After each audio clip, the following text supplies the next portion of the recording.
I feel incredibly honored and lucky to be here. It's wonderful to see so many human beings wanting to listen to poetry in this desperately unpoetic time. 𝘿𝙤𝙤 has many poems in it called 𝘿𝙤. I don't quite know how that happened, but it did. And I could probably just read you all the doors, but then you'd probably be lost. But I'll read you the first door, and then I'm going to read you the long sequence called 𝘿𝙤. And then possibly the last door, if there's time. 𝘿𝙤. If you turn it, you could divide it, and it becomes do or. And then the last word is difficult. 𝘿𝙤. World fills up, imperious pace, vagrant matter into the humming, pooled at the feet. What soul went down, what inventory, mud, slippage, tracks, marked shells anointed there, the ravenous reel flowering above torsion of waves, unexpected, threshold, thrown open, crossed. So this is the sequence. I think I timed it. It's an hour and a half.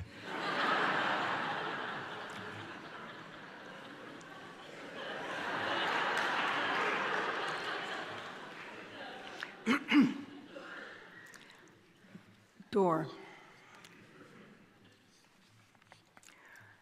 The said closes is closing, has closed the door. John said, I am the door. Who closed it? And who will open it if it is not shut forever? This is the other question called from the balcony by the young Marine in uniform before the matches flame and the entire arena is lit and flickering with its own memory. Who is there? These lights, knocks, hands, faces, crowds, surges. Who is there? The street flares again in the mind's geography, cascading out from the numerical, so everyone is passing, countless. Anonymity caresses its dream, and you were there inside me, there where no story can be told, but for the passivity of the mute child. Is door a wound? Farther still, the hall is dark, and a stranger is passing across the threshold, entering under rugs or blankets pulled across the small, rusty cot. She stood by the pond, her body drenched, and the girl asked, "Don't you wash your face before bed?" They were naked on the grass where the iris bloomed, and the mother turned away. There were others, another time, perhaps by the sea, perhaps on the stairs, where the scent of balsam and lavender pulsed. Why be concerned, as if invented to share a secret, the one behind the door? There is nothing behind the door. There is only door, a condition, a prospect, a perception in which a gap occurs or might occur, and you can step into or across or can leap or fall. You can turn away, go back. It's an open and shut choice.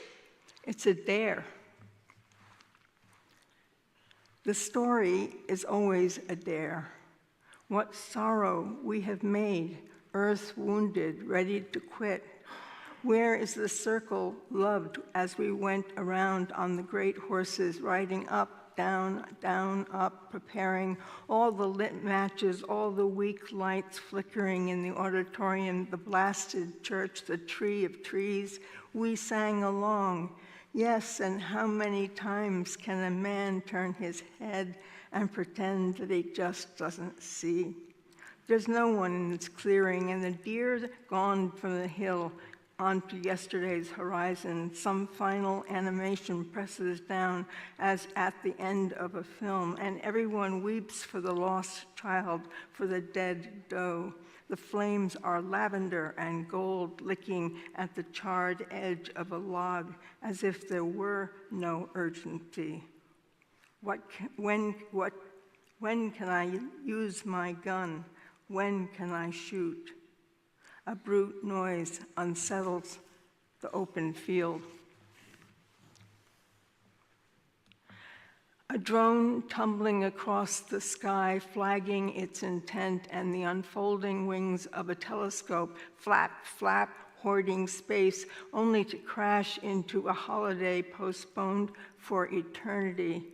Good we have eternal, so the gigabyte and its multiplication can endure, the motherboard go dim without consequence. I will name my startup Terminal Eternal.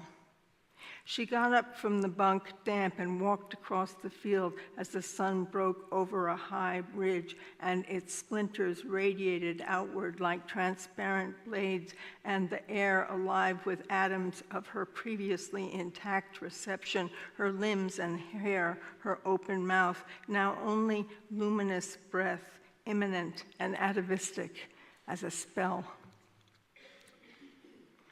So those remaining will forage for their facts under the wood ash and the bones of the putrid cartridge decaying in the underbrush.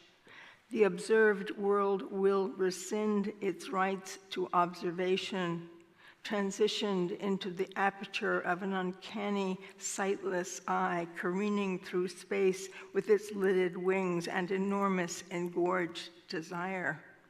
Where do we go? We dissolve, ash to dust, dust to an infinite atmosphere, turning its particulars into noise,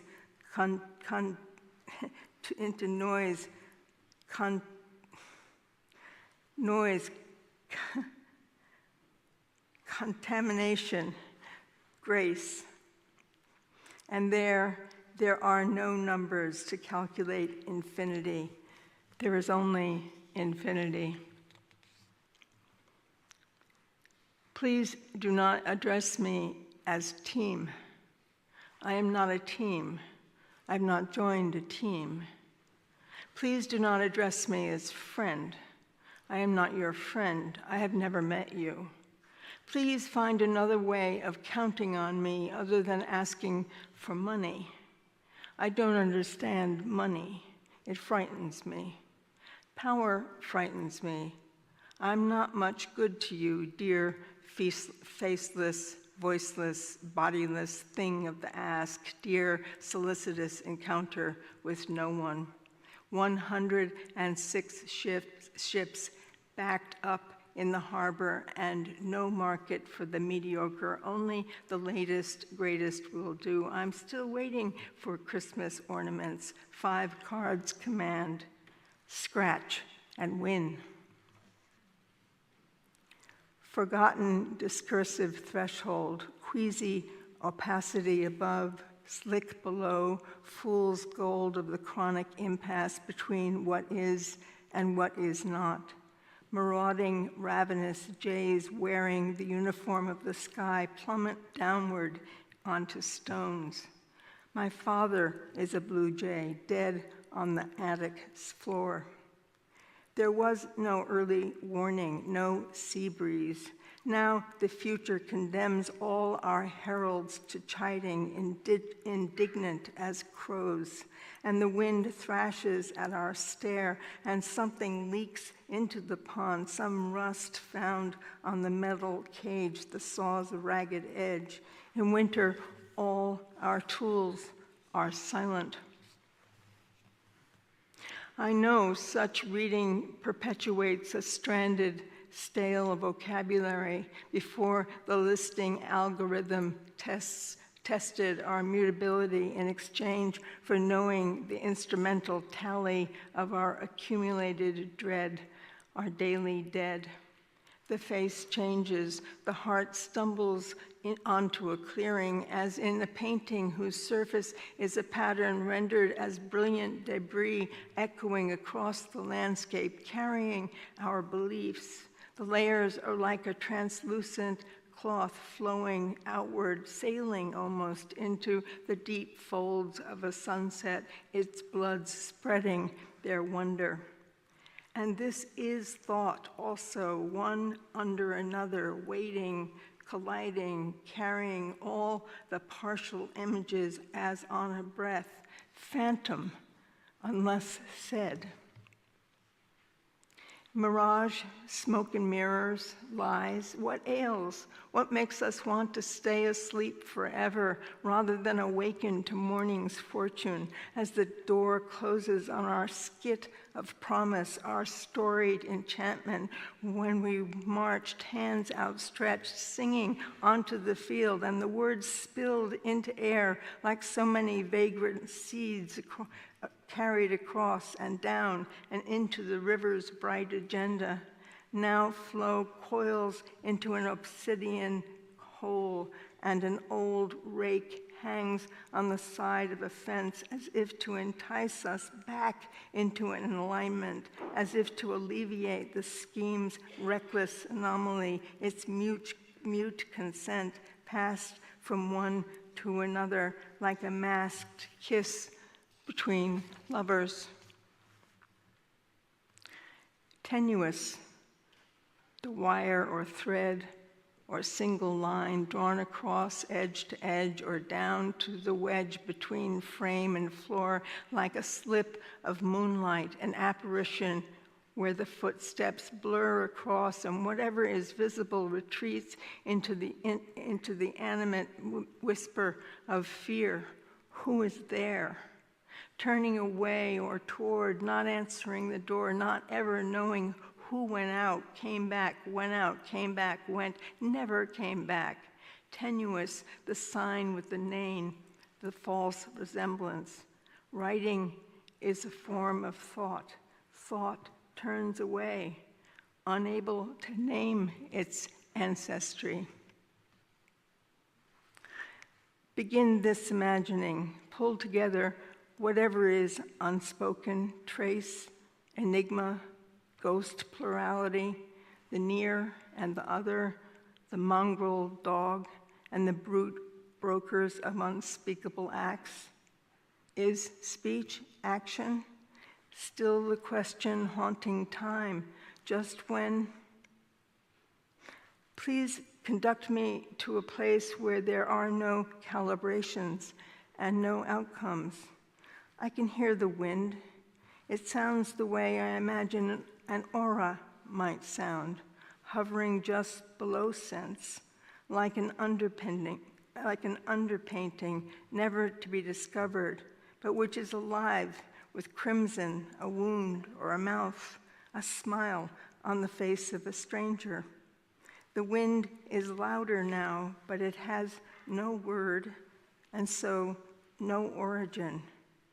How to name a sound? Call it door. I know what comes next. I remember the tune. Thank you.